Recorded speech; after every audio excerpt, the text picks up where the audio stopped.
Hi, my name is Dominic DiNardo, and I did my video summary on an article from the Journal of Communications, known as the JOC. The article is titled The Ebb and Flow of Communication Research, 7 Decades of Publication Trends and Research Priorities.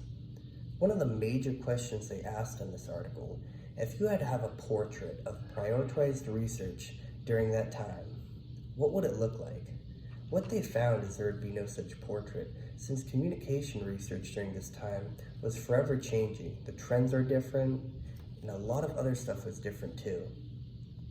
So what they found during this 65-year time period was the United States was the leader in making these original articles for the JOC. In fact, 83% of the articles during that time were from the United States. Israel and the Netherlands had 2.2% each, and they were the second leading country. That shows that there was not much diversity in these articles being written. Also, the authors, 95% of the authors were in social sciences. That means the people writing these articles weren't having different theories. They were having the same views as the other. Only 18% of the co-authors were from a different field. This shows a lack of interdisciplinary in the research during this time. Another big point in the article is a lack of new theories. In the last 2+ decades, the same top 10 theories are being used during publishing these articles. Now, what are reasons for this? Why was there a lack of new theories? The article begins to explain a few different things.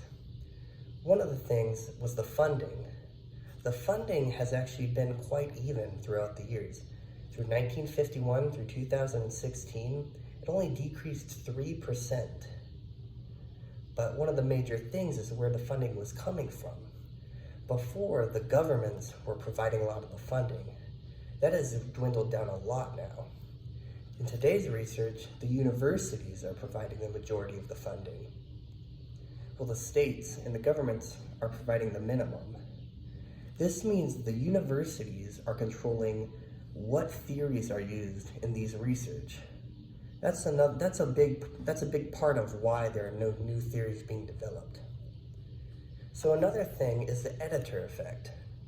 What the article mentioned was an editor has control of what theories are being published. And the editor will not go far from his own theories. If he disagrees from a view or theory, he's probably not going to prioritize in publishing that article. And that was a big thing in the article. I know the last big thing was a lot of authors think that the communication research is stagnant. But a lot of the hopeful authors believe this is just one of the ebbs and flows in communication research. While there's not many new theories being developed now, they will eventually soon turn around and be developed in the future.